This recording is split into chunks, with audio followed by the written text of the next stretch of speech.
Saya menemukan masalah pada carrier 1,5 PK, katanya tidak dingin, terus keluar kode ESI.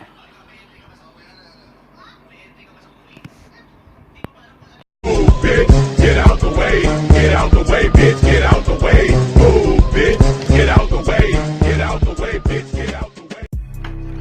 Saya tunggu-tunggu, ini sudah agak lama juga tapi tidak keluar kode ESI. Tapi kami coba buka tutupnya, wow, penuh sama es. Penuh itu sampai atas ya sih. Oke, sekarang kami mau cek refrigeratornya dulu.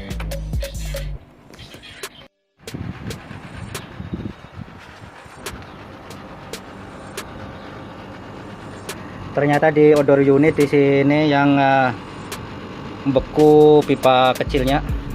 AC ini modelnya 38 KCR 312 G16 R410A 800 gram 12.000 BTU. Input coolnya 1060 watt, ampere 5,1 ampere. Oke, saya mau cek tekanannya.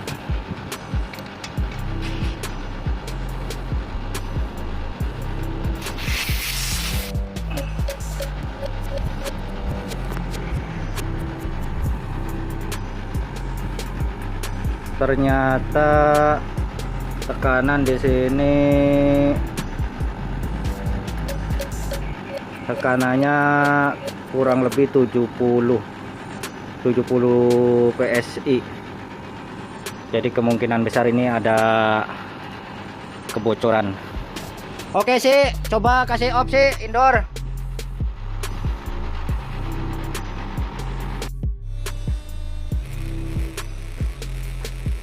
Coba cek joinnya dulu, sambungan, karena tempat sambungan itu paling rawan sekali ada kebocoran.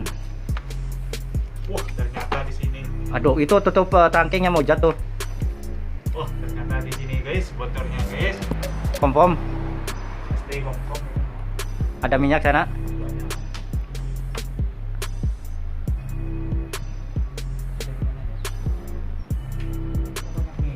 Banyak minyak.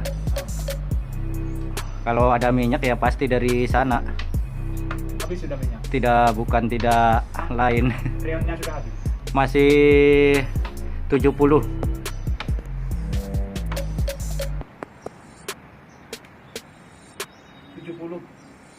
Oh, ini orang guys. Hah?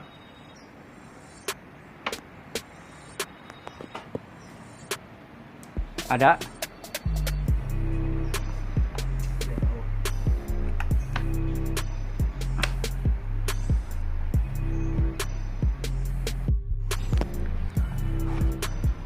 Wah.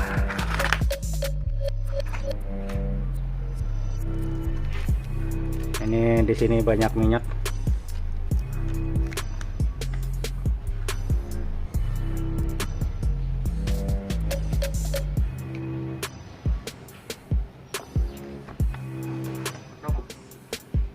Kompom ini dari Itu yang besar itu. besar, soalnya ini saya tidak melihatnya. Lo ngetel lah jadi ya. Oke, sudah. Stop.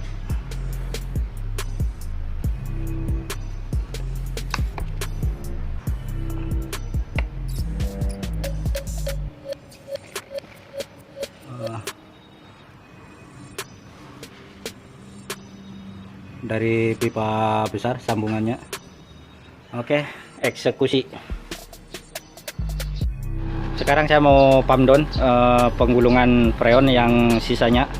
Soalnya ini kebocoran ada di sambungan, jadi masih ada sisa, masih boleh dipakai. Biasanya saya masih dipakai refrigerant sisanya. Ada yang bilang katanya sisa refrigerant R4 1.0 kalau ada kebocoran harus dibuang, tapi saya tidak. Biasanya saya langsung di pump down, dipakai balik. Nanti kalau sudah siap pengerjaan perbaikannya, tinggal ditambah saja.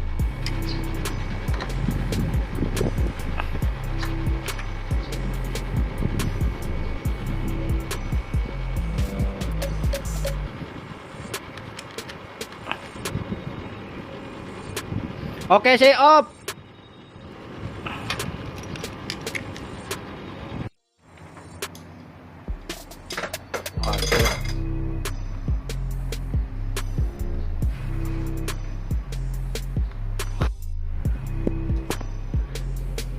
Ini dia faktor penyebabnya. Ini flaring tidak rata, sudah tipis. Terus ada garis-garisnya ini di sini.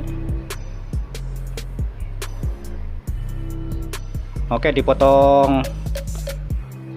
Terus itu fairing balik sih. Rossi sekarang sedang flaring ulang pipanya, besar sama kecil satu kali.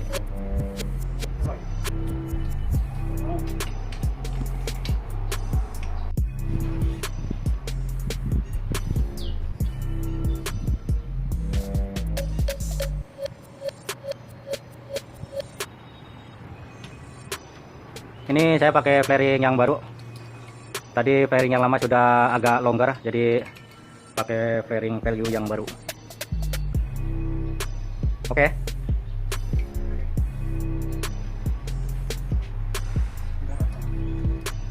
Kalau tidak rata itu motongnya Anda rata.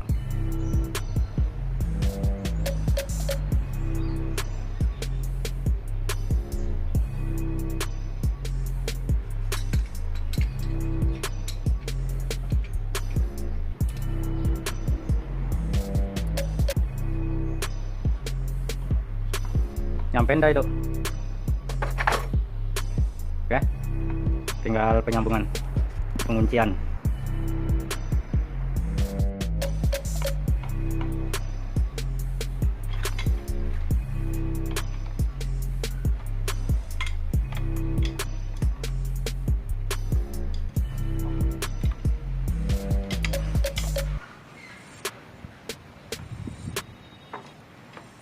Oke, saya vacuum ah.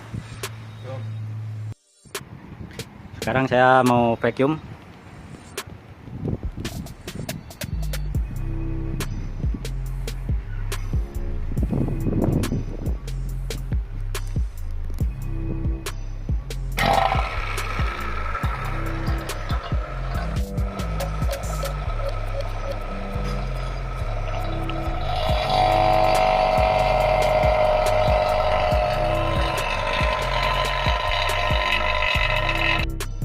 Satu kali pengerjaan ini drainase-nya dibersihkan.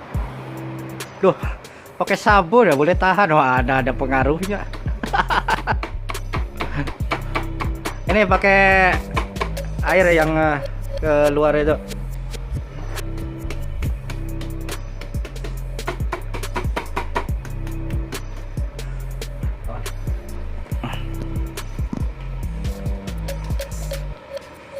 Untung ini ada selang air dekat.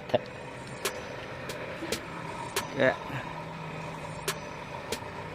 Kita lihat drainase-nya keluarnya.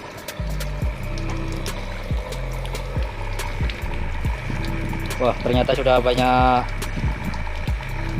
agar-agarnya, agar-agar.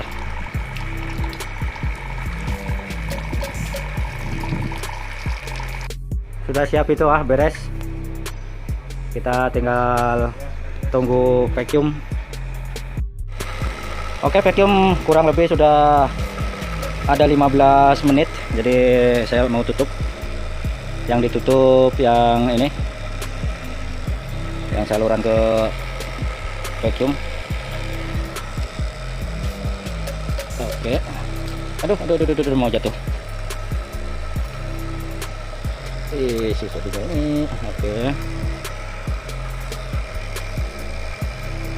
Oke, sudah kencang. Vacuum matikan. Ini dibuka. Aduh, keras.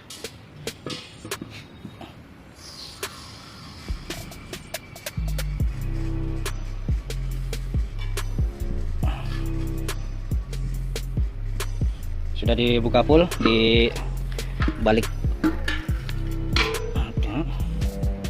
Oke sih, coba di on sih.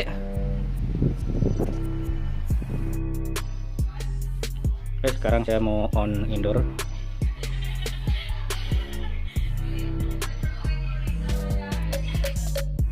Lupa, geng. Di sini belum dibuka, dibuka dulu. Iya. Oke. Aduh.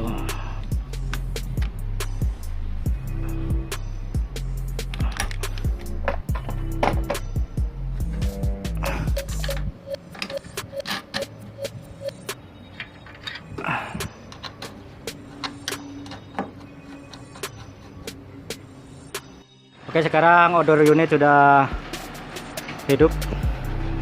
Kita lihat tekanannya.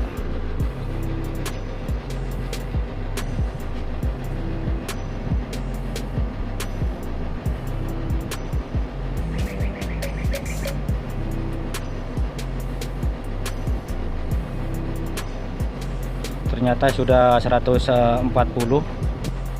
Tapi kita tunggu sampai stabil.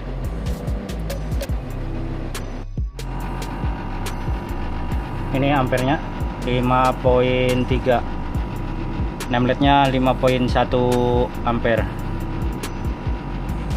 Wow, ini pakai kabel yang serabut. Sebenarnya ini pakai kabel serabut tidak direkomendasikan. Ini lama-lama bisa rusak.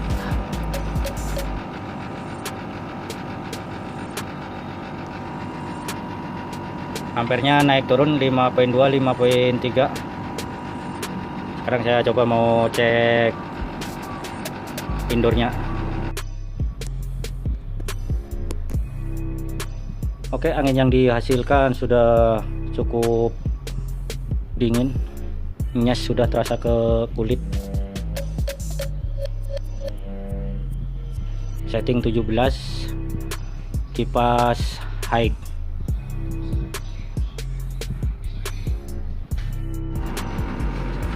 Sekarang ampere 5.2, 5.1.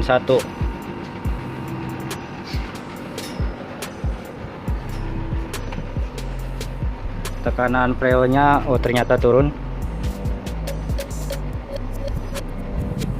130.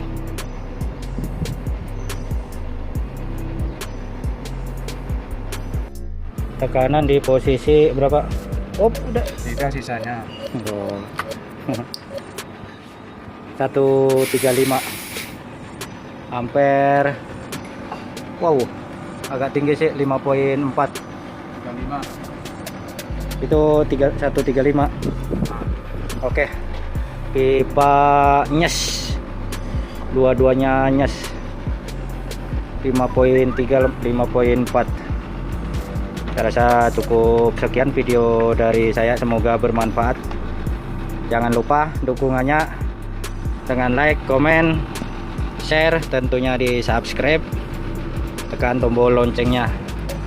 Kita ketemu lagi di video selanjutnya.